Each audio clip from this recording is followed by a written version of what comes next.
Bienvenidos a su programa Sensor Oaxaca. Yo soy Samael Hernández Ruiz. Este es el canal Gente Libre. Y pues vamos a platicar y a comentarles sobre lo que acontece en Oaxaca en el servicio educativo. Finalmente,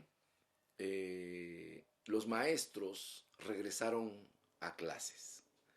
La fecha fatal se fijó para el 19 de septiembre, el 19 de este mes. Pero, ¿por qué? Bueno, en el caso de Oaxaca ya se había tomado la decisión de regresar a clases, pero faltaba la decisión de Chiapas. Y como le he comentado en otros programas, Chiapas resultó ser en el nuevo contexto de la jornada de protesta del Magisterio de la CENTE, es decir, de la Coordinadora Nacional de Trabajadores de la Educación. Chiapas resultó ser un tema clave para Oaxaca porque en esa nueva situación de esta jornada, repito, en donde se centralizaron las negociaciones, la cercanía y los vínculos que se han establecido de tiempo atrás entre Oaxaca y Chiapas eh, iban a influir en el clima de aceptación de este retorno a clases por parte de los maestros de Oaxaca. Entonces, Chiapas fue convirtiéndose en una referencia que había que observar para ver qué sucedía allá, y de lo que sucedía allá dependía mucho la actitud de los maestros de Oaxaca. Es decir, si estaban conformes con regresar a clases o no estaban conformes con regresar a clases. Bueno, finalmente, el 19 de septiembre, el magisterio chiapaneco decidió regresar a clases.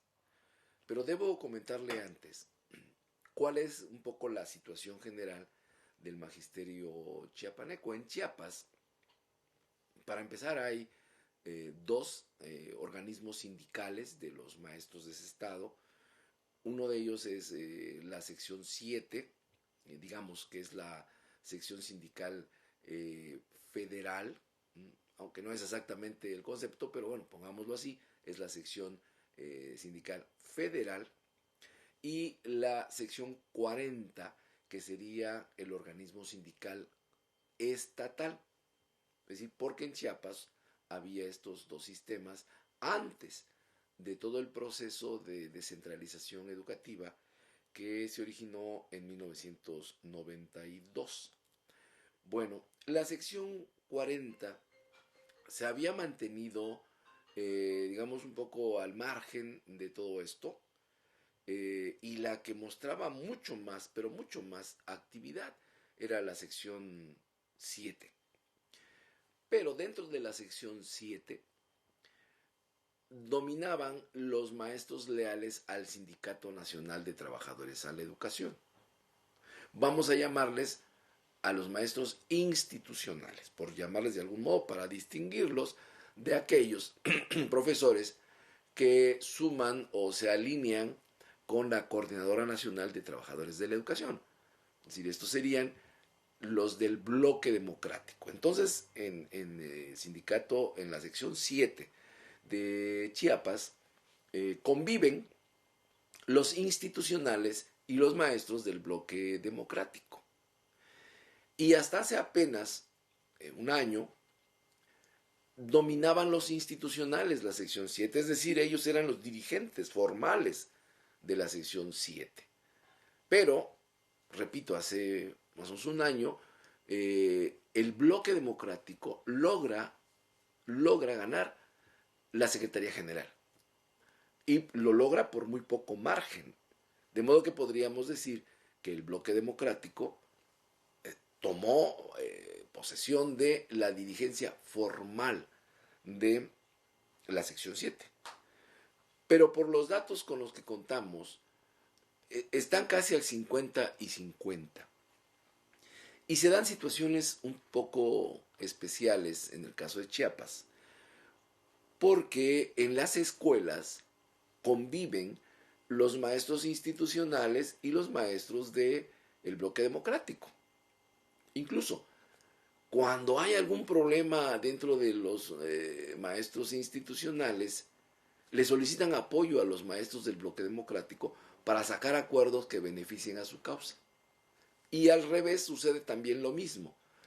Cuando los maestros del bloque democrático necesitan sacar algún acuerdo para impulsar sus posiciones, a veces solicitan apoyo de los maestros institucionales. Entonces se da una convivencia que los distingue, pero hay relación entre ellos, hay incluso cooperación entre ellos, y hay momentos también, obviamente, donde hay contradicciones y a veces hasta hay violencia. Esto ha obligado o ha llevado a una situación en la que cuando los maestros del bloque democrático en Chiapas deciden, por ejemplo, suspender las actividades escolares, los maestros institucionales respetan, entre comillas, la decisión y se van a sus casas. Es decir, no hacen el esfuerzo por abrir la escuela o oponerse para dar clases. No, prefieren no meterse en problemas y dejan que el asunto termine y regresan a clases cuando aquellos dicen, pues ya terminamos, muchas gracias, y ya todos regresan a la escuela. Claro, no en todas las escuelas sucede lo mismo. Hay escuelas donde sí hay una pugna muy fuerte y se oponen y los otros siguen dando clases, en fin. Pero esa es una situación que hay que tomar en cuenta para el caso de Chiapas. Resulta que por algunas circunstancias que no vamos a analizar en este programa, en el bloque democrático hubo una división, diferencia de opiniones, digamos. Se formó un grupo o una corriente que se opone a la actual dirigencia de la sección 7 del bloque democrático. Hay una oposición ahí, entre ellos hay una diferencia entre ellos, ¿no? Cuando se dan las primeras negociaciones con la Secretaría de Gobernación y los dirigentes chiapanecos, y surge por allá la propuesta de desmovilizarse y regresar a clases, y se propone que eso se discuta, el bloque opositor a los dirigentes de la sección 7 llamó a esos dirigentes traidores y los calificó de corruptos y llamó a la rebelión en contra de ellos, porque suponían pues que se habían vendido al gobierno federal.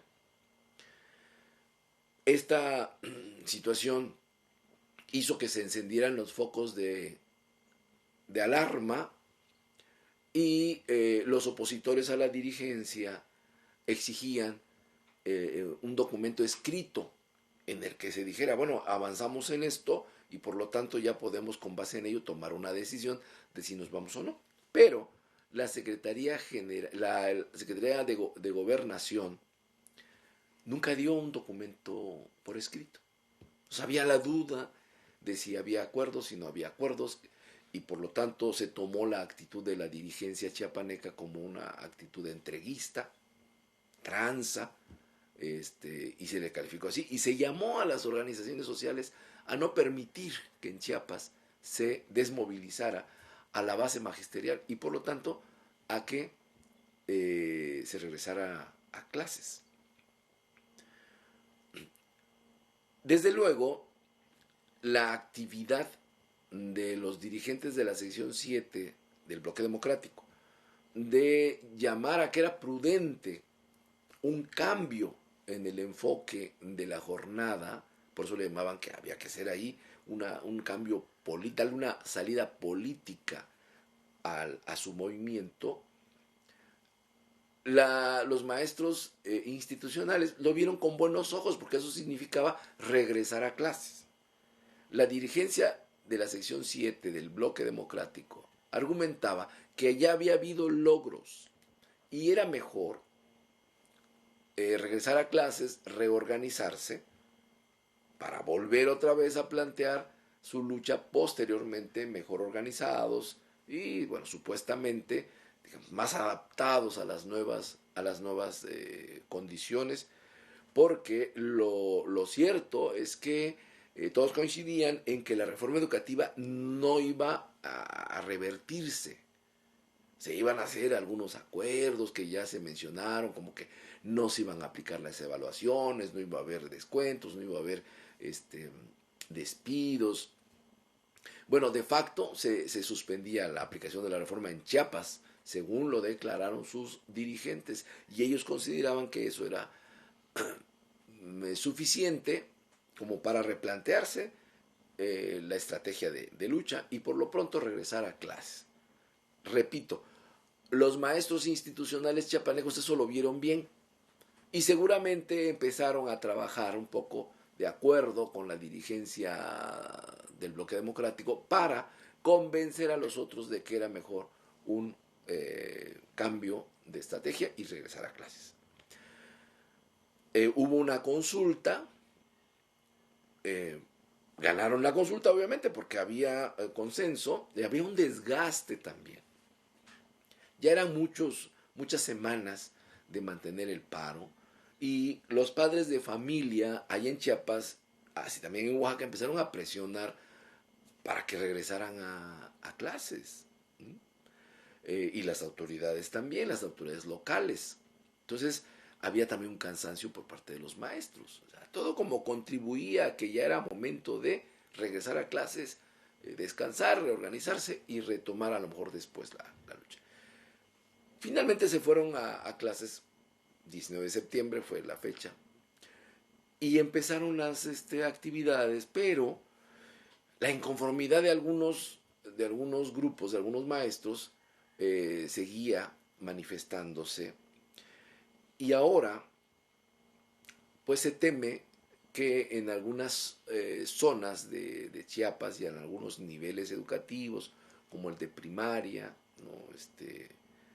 A lo mejor secundarias técnicas, y en algunas regiones de ese estado, pudiera haber tensiones que llevaran incluso a enfrentamientos entre los maestros o entre los maestros que insisten en no dar clases y los padres de familia.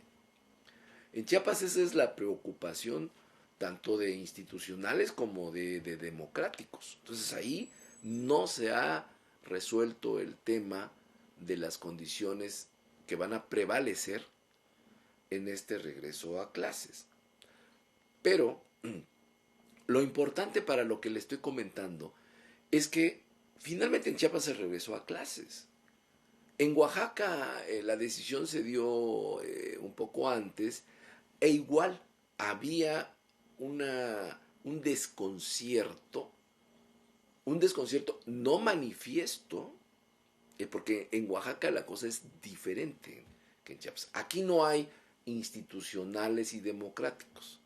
Aquí todos son democráticos, o cuando menos en el discurso lo son, y por lo tanto no hay esa diferencia clara entre quienes quieren regresar y los que no quieren regresar. No hay institucionales, como en el caso de Chiapas.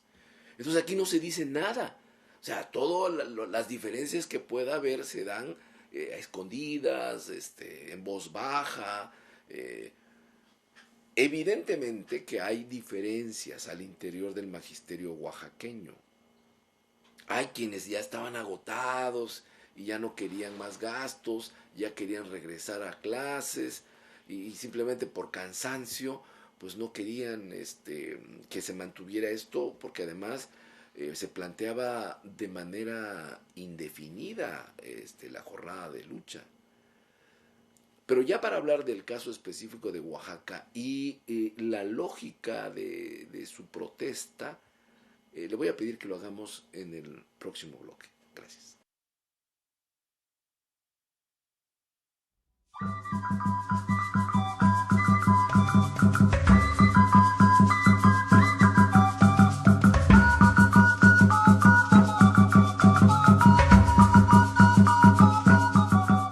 Somos practicantes de la cocina tradicional y rescatamos los mejores platillos. Tenemos nuestras salsas de chapulín y guaje. El paladar más exigente queda satisfecho con el mole de receta original de Casa Las Máscaras.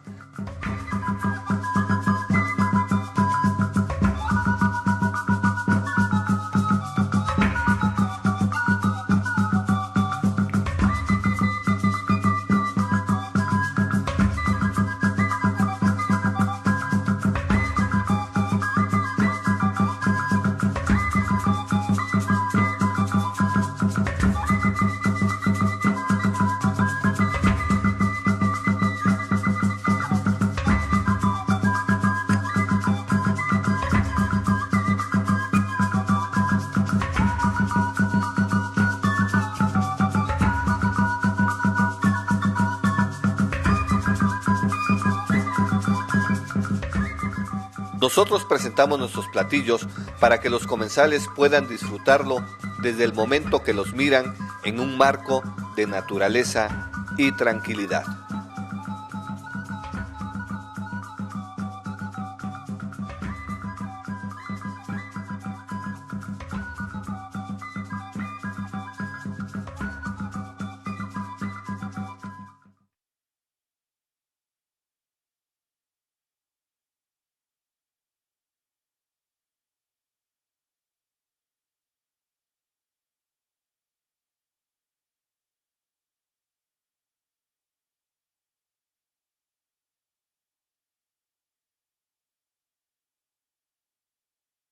Gracias por seguir con nosotros.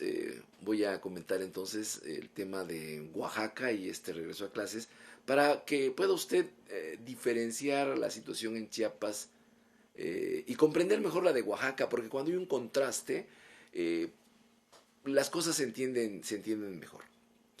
Le comentaba en el segmento anterior que en Oaxaca no hay institucionales y democráticos.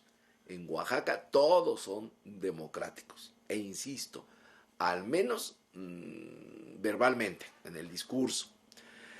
¿Por qué? Bueno, porque hay diferencias entre ellos, ¿no? Pero que no se expresan, ¿no? Y entonces aquí entra la duda, si no se expresan, entonces ¿dónde está lo democrático? Por eso digo yo, de dientes para afuera, porque pues en una democracia todos dicen, no, yo no estoy de acuerdo, yo sí estoy de acuerdo y se discute. No, aquí no. Aquí todo el mundo se calla sus diferencias o se manejan en secreto, en el rincón, en voz baja, o simplemente no se dice nada con relación a lo que es, digamos, el discurso oficial, la línea oficial.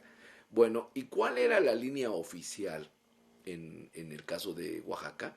Pues la línea oficial era una jornada en donde se iba a luchar por la abrogación de la reforma educativa.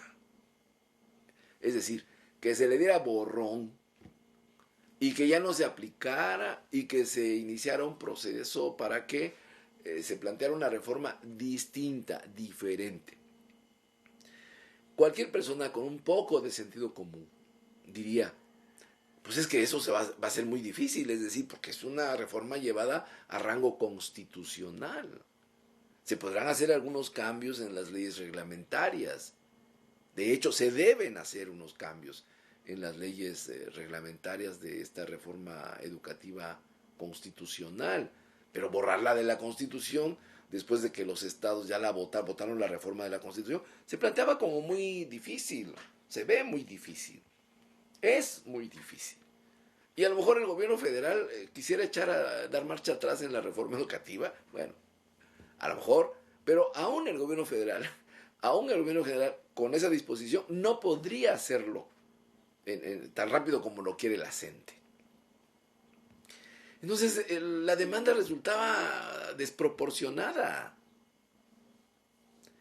Y lo otro es que no había una serie de demandas que permitieran la valoración de hasta aquí llegamos y ahora nos retiramos. Había demandas que hubieran podido jugar ese papel.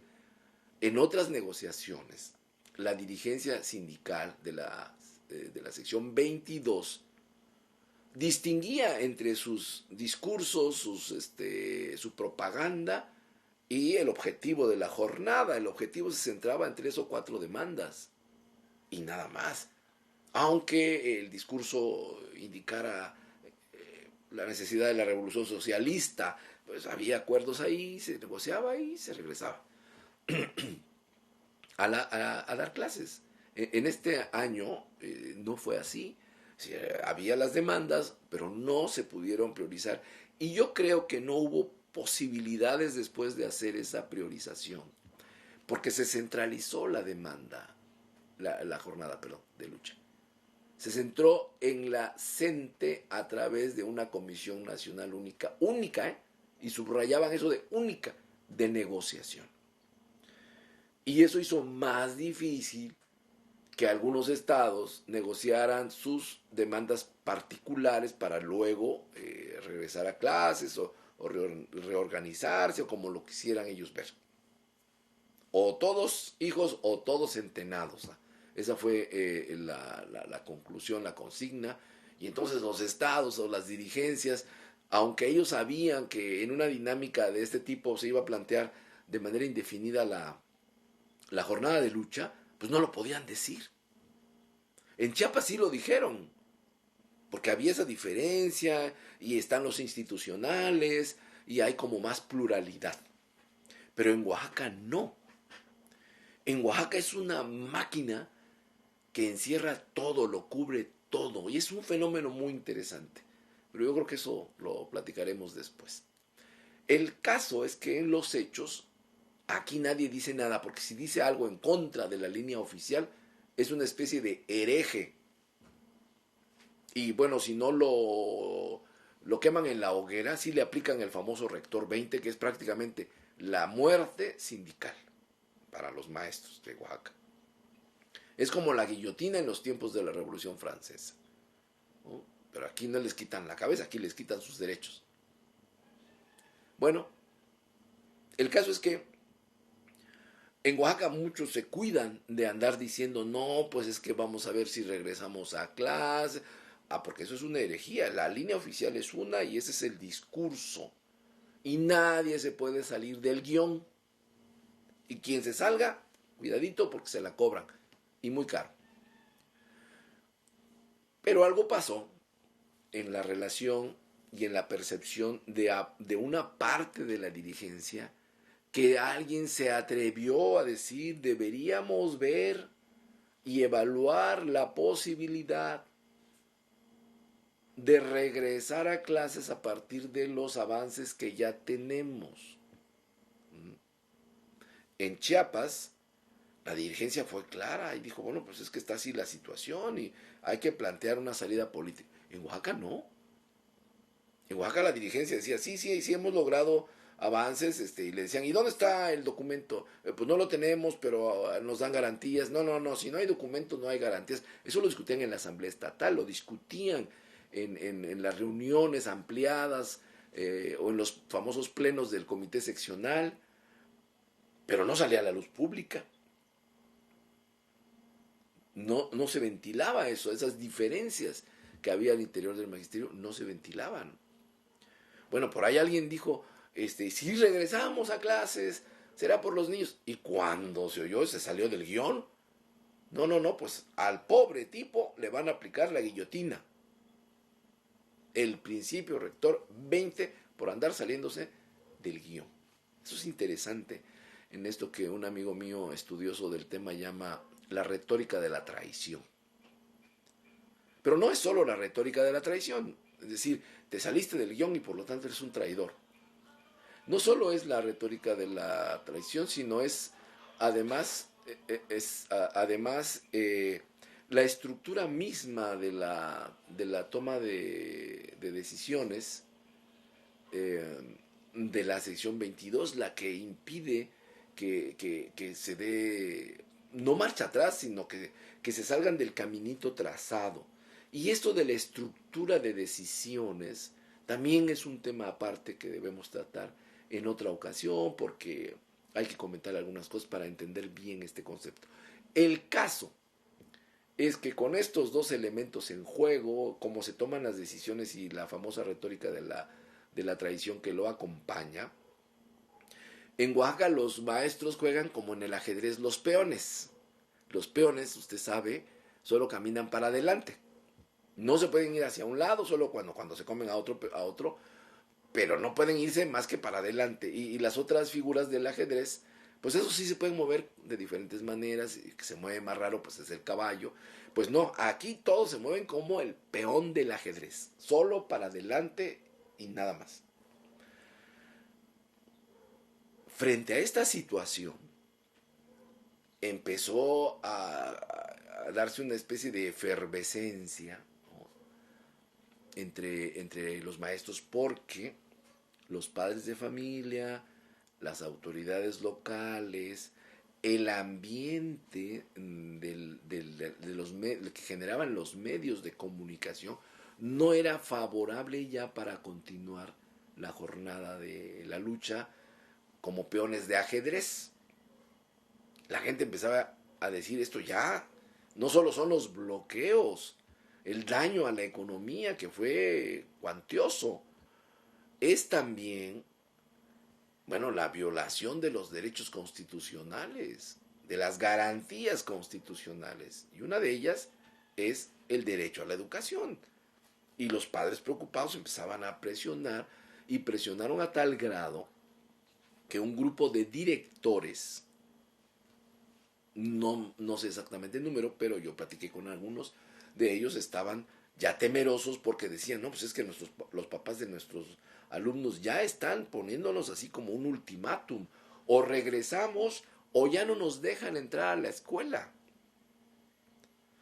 Ellos habían decidido regresar a clases con acuerdo o sin acuerdo de la Asamblea Estatal del Magisterio en Oaxaca, que le recuerdo es el máximo organismo entre Congreso y Congreso de la sección 22.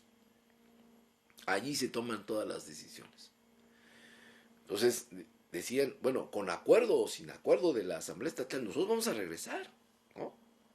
Desde luego, si hubieran regresado sin acuerdo, les hubieran aplicado la guillotina, si hubieran salido del guión. Y no lo hubieran dicho los dirigentes públicamente, no hubieran reconocido que hubiera escuelas como las hubo, que ya habían regresado a clases. El problema era que en algunas escuelas sí había clases y mandaban solamente de manera representativa a algunos de sus trabajadores para apoyar el movimiento. Pero eso nunca lo reconoció la sección 22. Aquí el grave problema es que las escuelas que estaban ya movilizadas, que tenían la escuela cerrada, esas eran las que algunas querían regresar ya a clases. Pero nunca hubo un paro total. Es decir, que el 100% de las escuelas pararan, no. En Oaxaca, no. En Chiapas sí, es mucho más alto el porcentaje de las escuelas que pararon. Acá no. Pero eso se tapaba porque la comunicación oficial era todos están en paro. Eso no es cierto. Y ese es uno de los asuntos que llaman mucho la atención en esto de la democracia de la sección 22. Estos secretos, estas áreas oscuras, uno se pregunta, bueno, ¿eso es la democracia? Pues no se parece a lo que retratan como democracia: pluralidad, apertura, transparencia. No, aquí la 22 es mucho secretismo y además no hay pluralidad, pues hay un solo guión, todo el mundo tiene que seguir ese guión. Dices, bueno, esta democracia es muy extraña. ¿Cómo se explica esta, entre comillas, democracia, esta contradicción entre un discurso y los hechos? Bueno, yo tengo algunas ideas de por qué sucede esto, que es lo que comentaba de su estructura de decisiones, de la retórica de la traición, y otras cosas más. Pero bueno, lo que queda en evidencia es que o no hay democracia, o la hay solo en algunos casos y en otros no. lo que ya cuestiona la concepción del movimiento democrático de los trabajadores de la educación.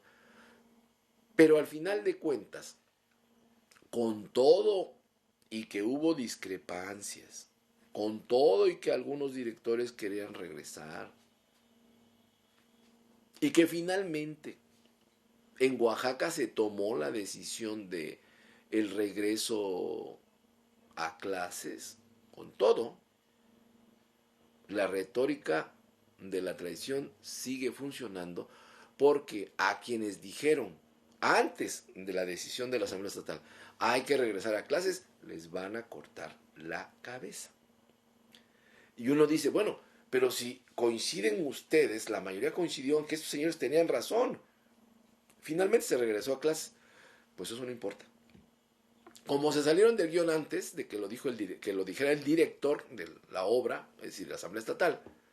Ah, no, entonces, como dijo el chino, cuello con ellos. Les van a aplicar el principio rector 20.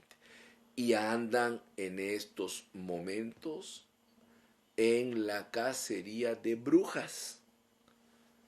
Y bueno, es una cacería de brujas porque, como usted sabe, las brujas, pues, como nos las pintan, nunca existieron. Y sin embargo, a muchas mujeres en la Edad Media les atribuían la calidad de brujas, ¿no? O sea, una cosa que no existe, ¿cómo va a ser atribuible? Bueno, pues de todas maneras les decían que eran brujas y las quemaban. Les daban tormento y las quemaban en la hoguera. Pues pasa lo mismo con ellos, con los maestros. Les dan una atribución que no existe, no son traidores. Tan no son traidores que finalmente la Asamblea Estatal coincidió con ellos. Ah, no, pero no importa. Son traidores. Y les van a cortar la cabeza. Y de eso tienen mucho temor. Pero para hablarles de cómo se refleja este temor en las actuales condiciones, le voy a pedir que me acompañe en el siguiente segmento después de este corte.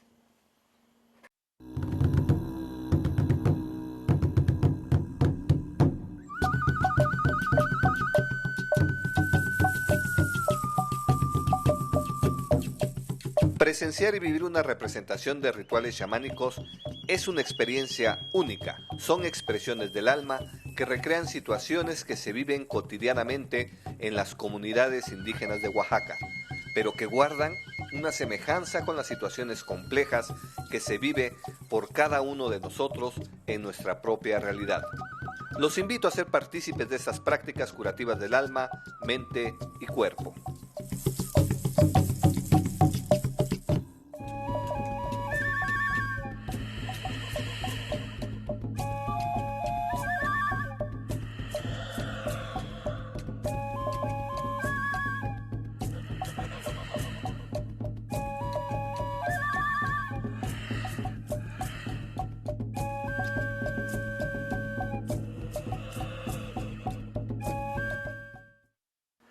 Muchas gracias por seguir con nosotros y retomo el hilo de mi plática.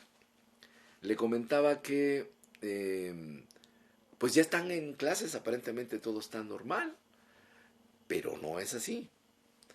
Esto de la cacería de brujas, de los cortes de cabeza, los descabezamientos, la aplicación del principio rector 20, y todo esto está produciendo una situación difícil al interior del magisterio oaxaqueño. En algunas escuelas regresaron los paristas y querían correr a los maestros que no habían participado de lleno en la movilización. Fíjense cómo en Chiapas, allí las cosas no son iguales. En Chiapas los institucionales se fueron a sus casas y los democráticos dijeron ya vamos a regresar a clases. Entonces los institucionales dijeron ya vamos a regresar a clases y se fueron a sus escuelas. Y nadie los quiere correr ni los quiere sancionar, nadie. Ahí ya regresaron, ok, todos juntos y a trabajar. Acá no. Acá regresan los movilizados. Y entonces ven a los no movilizados como traidores y los quieren correr de la escuela y los han corrido de las escuelas. Claro, En algunos casos entra el YEPO a mediar o la autoridad local para que se calmen o corren a todos. Y en algunos casos han corrido a todos y van a meter gente nueva. ¿De dónde? Pues de la sección 59, que es la que un poco sería el equivalente a la sección 40 en Chiapas, pero no es exactamente así, porque en este caso todos son, digamos, federales, ¿no? Entonces, son los contrarios declarados de la sección 22, aunque hayan tenido el mismo origen. Esto es muy interesante, que requiere de todo un programa, pero lo vamos a abordar también. La sección 59, de ella no hemos hablado mucho, pero hay que hablar de la sección 59, porque no es importante por su tamaño, sino por el proceso que le dio origen. Bueno, pues entonces regresan los movilizados y quieren cazar brujas y andan cazando brujas. Esto está generando un malestar. Esto está haciendo que los maestros que están siendo afectados pinten su raya y digan, no, así no. A ver, primer argumento. En algunas escuelas no pararon clases. Mandaron a sus representantes al plantón, a las marchas, a los bloqueos, a todo esto. Se toma el acuerdo de regresar a clases, ya no mandan a sus representantes, ya todos están en clase. Mandarán a otros ahora que dicen que van a apoyar con el 20% más el 10% y sus porcentajes que manejan para continuar la lucha en otras condiciones. Bueno, estos señores maestros que actuaron así, ¿son traidores? ¿Por qué en el caso de ellos, los que se fueron a movilizar y regresan, no quieren cortarle la cabeza a los que se quedaron? ¿Cuál es la diferencia entre una escuela que optó por un esquema de participar y dar clases contra aquella que dijo no vamos a dar clases, todos los maestros de esta escuela se van a movilizar? ¿Por qué en unos casos se permite y en otros no? Si van a medir con la misma vara, pues tiene que ser parejo. Son traidores también los otros porque no dejaron de dar clases. Si las cosas llegan hasta allá, a que la retórica de la traición mida con la misma vara a unos que a otros, pues entonces este asunto va a estar muy complicado en Oaxaca. Y para allá va. Solo que ahí hay una especie como de límite. ¿Qué marca ese límite? ¿Por qué no van a las escuelas que no cerraron desde el principio y atacan ahí, los quieren correr y todo? ¿Por qué no? Porque detrás de todo esto que le he platicado hay otro elemento que empieza a asomar su cabecita, que es el cambio de la dirigencia seccional. Entonces la retórica de la traición tiene un límite. Sí van a cazar brujas, pero no van a llegar a tal grado como para que se dé una división que impida que se dé el relevo sindical, es decir, hay que mantener a las clientelas. Cada grupo dice sí, a eso sí, pero a los otros no, porque estos votan por nosotros. Pues, la dinámica o la retórica de la traición encuentra ese límite, cuando menos en estas condiciones, en las actuales condiciones, ¿no? Por eso es que no se incendia toda la pradera, es una especie de incendio controlado y ahí se la lleva. Bueno, este es uno de los elementos que están configurando la actual situación. Hay otros que también les preocupan. Por ejemplo, el caso de la aplicación del calendario escolar. Pues resulta que la sección 22 hizo su calendario alternativo, es decir, no el calendario oficial, el que aprobó la Secretaría de Educación Pública, otro, el de ellos. Bueno, por principio, ellos no tienen la facultad de hacer un calendario escolar. Eso es una atribución del gobierno federal y, en ciertos casos, de los gobiernos de los estados, pero no del sindicato. Desde luego, el calendario escolar es importante porque es el plan, digamos, general de cómo se aplica o se desarrolla el currículum. El currículum no solamente son los planes de estudio, los programas, los libros, las actividades estrictamente académicas, sino también las otras actividades que entran en el campo de las escuelas. Por ejemplo, los festejos son parte del currículum. Por ejemplo, los periodos de capacitación de los maestros son parte del currículum. O sea, de cómo se vive toda la experiencia educativa, incluyendo las evaluaciones. Bueno, pues el calendario escolar organiza en el tiempo todas esas prácticas. Por eso es importante también, tanto institucionalmente como contrainstitucionalmente, es decir, la CENTE y particularmente la sección 22 quiere utilizar el recurso del calendario escolar para ellos organizar la forma en cómo se vive el currículum. Y por ejemplo, en el caso de las evaluaciones, pues ahí no están, porque ellos no están de acuerdo con las evaluaciones de los maestros, ahí no aparecen. Por ejemplo, los festejos. ¿Qué festejan? Las fiestas patrias, el calendario cívico nacional. No, ellos tienen su propio calendario cívico. Al menos así pretenden que sea. Un calendario cívico en donde se celebre el 14 de junio, donde se celebren fechas que para ellos son significativas. Pero esto es gravísimo, porque eso es lo que van a aprender los niños. Imagínese usted que al rato los niños, en lugar de saludar a la bandera nacional, pues saluden a la bandera del sindicato. Al rato van a sacar su bandera alternativa. Digo, bajo esa lógica, su bandera alternativa, ya hay grito alternativo, el 15 de septiembre alternativo, ya hay calendario alternativo, bueno, todo va a ir siendo alternativo. Y es un viejo sueño de la izquierda en México y a lo mejor en el mundo, de ir creando una sociedad, un poder alternativo al ya existente. Esto es posible, no lo hemos visto en la práctica, en ningún lado. En situaciones normales, en situaciones de guerra, pues sí, cuando un ejército invasor va ocupando un territorio, conforme va ocupando el territorio, va imponiendo pues las normas y los símbolos de su cultura de origen y va desechando las otras, ¿no? Muy típico en las guerras de colonización. Pero en eso es una situación de guerra. Aquí se quiere abonar a una guerra de movilización, de colonización, perdón,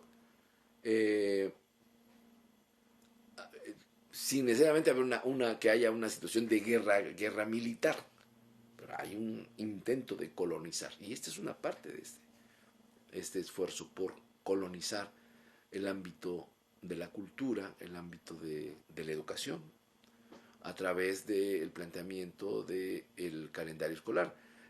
Por eso es importante observar esto, es importante por sus efectos, por la intención incluso que se tiene al echarlo a andar.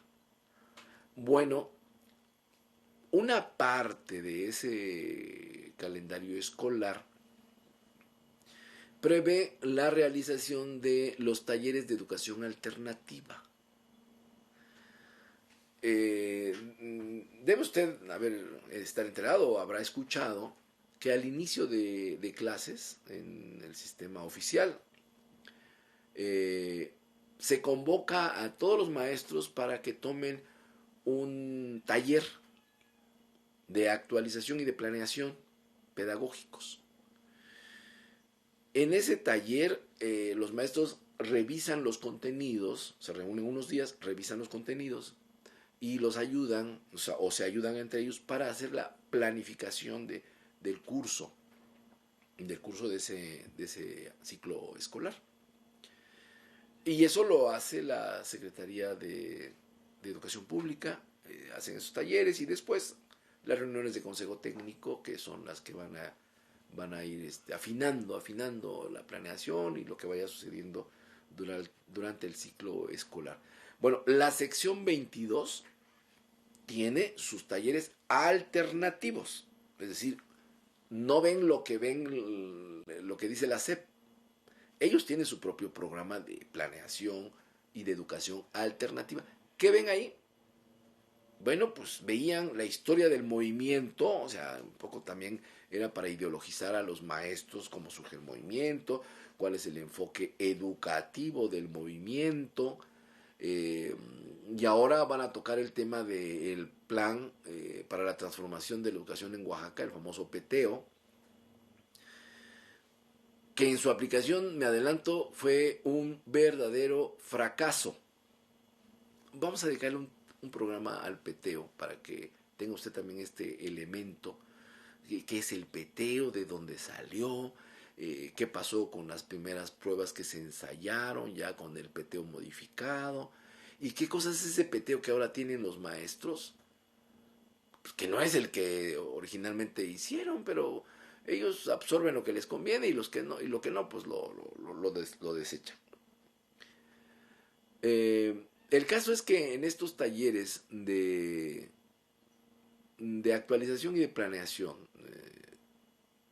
en este caso de la sección 22, alternativos, los talleres alternativos, pues la dirigencia de la sección 22 ya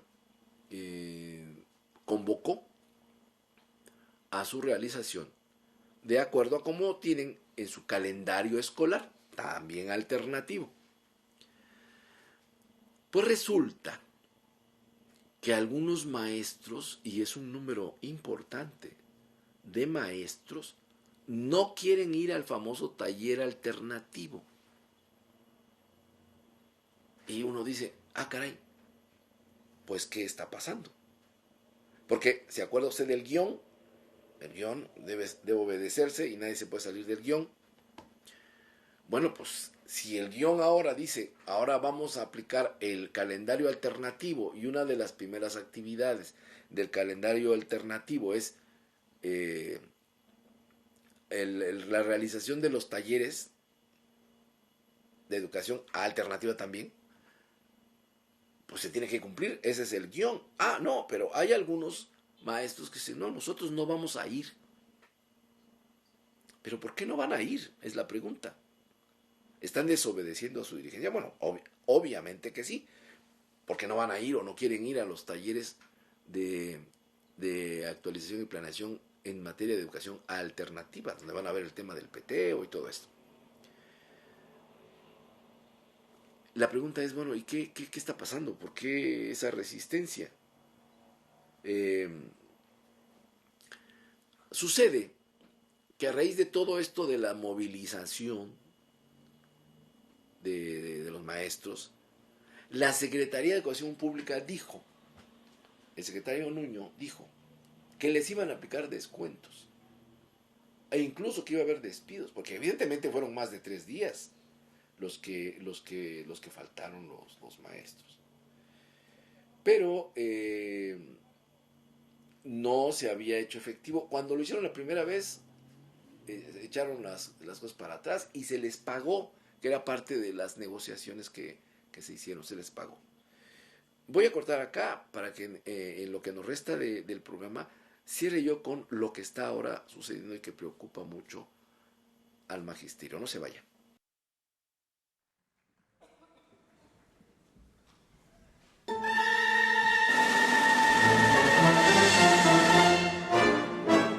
Oaxaca, cuna de sol, tú eres principio, verde antequera. Te hablo, te vivo, Oaxaca, donde los antepasados perduran entre nosotros. Piedras alineadas en silencio, pueblo de lluvia, sabiduría heredada, cosmogonía ancestral, memoria histórica de religiosidad, conocimiento y trascendencia. Oaxaca es sabor, es sentir el pasado. No basta con mencionarte, a ti te tienen que vivir. Centro Ecoturístico Cultural Casa Las Máscaras. Aquí te reencontrarás con tu pasado histórico. No son palabras, son sensaciones, es una invitación, esa voz que te dice, tú eres Oaxaca. Soledad me va a moler.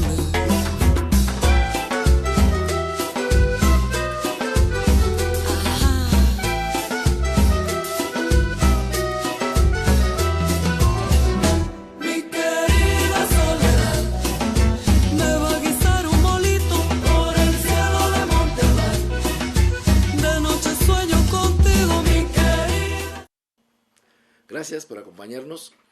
Y le comentaba, bueno, pues no quieren ir porque resulta, a los talleres, perdón, de actualización, no quieren ir los maestros, porque resulta que bajo la línea que dictó el señor secretario de Educación Pública Federal, el IEPO reportó inasistencias. ¿Cómo le hizo? ¿Quién sabe?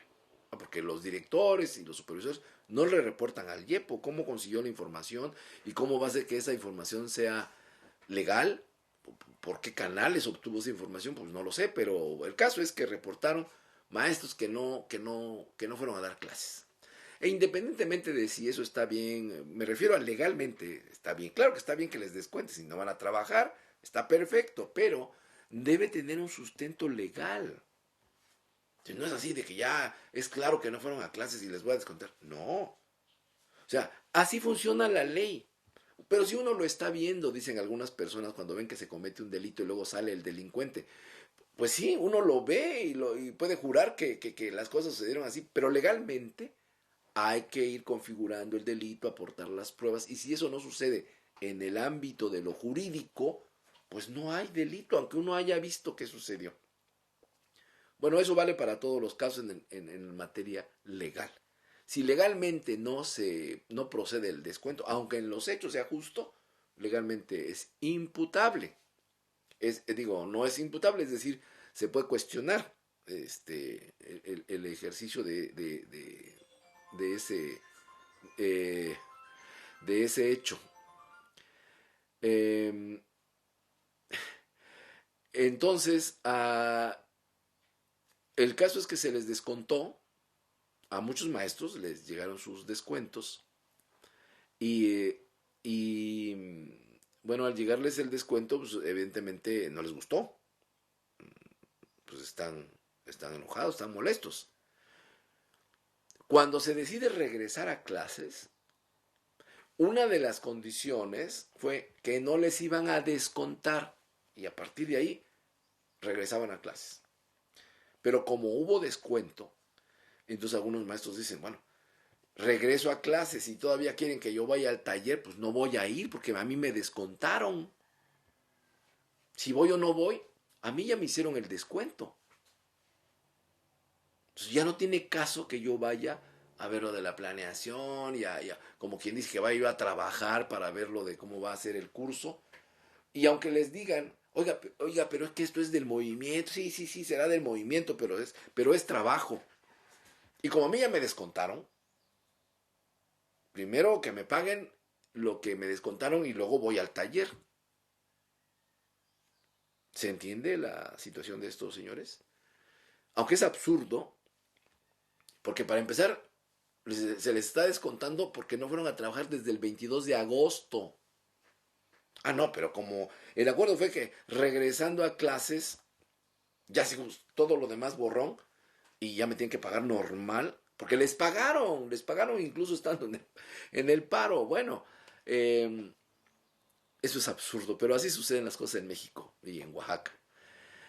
El caso es que ahora están enojados porque como les descontaron, pues no tienen que ir a trabajar, aunque sea por su movimiento. Aquí sí ya no les importa si se sigue el guión, no se sigue el guión, o qué sea. El caso es que están enojados y no van a ir.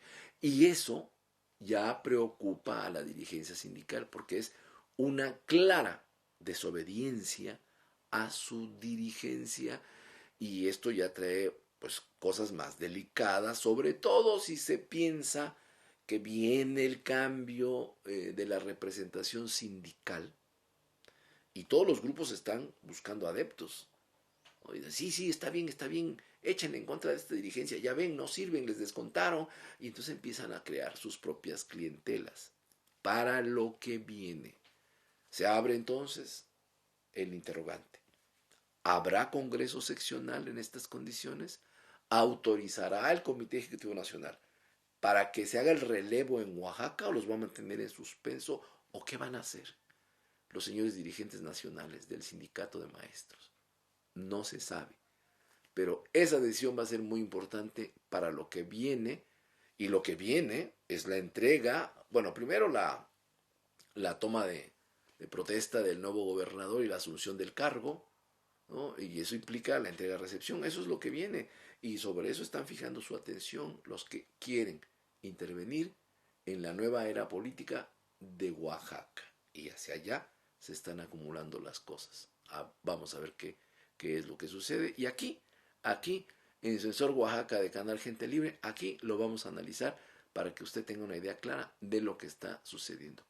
Yo soy Samael Hernández, los espero en el próximo programa y les agradezco que nos hayan acompañado en este. Muchas gracias.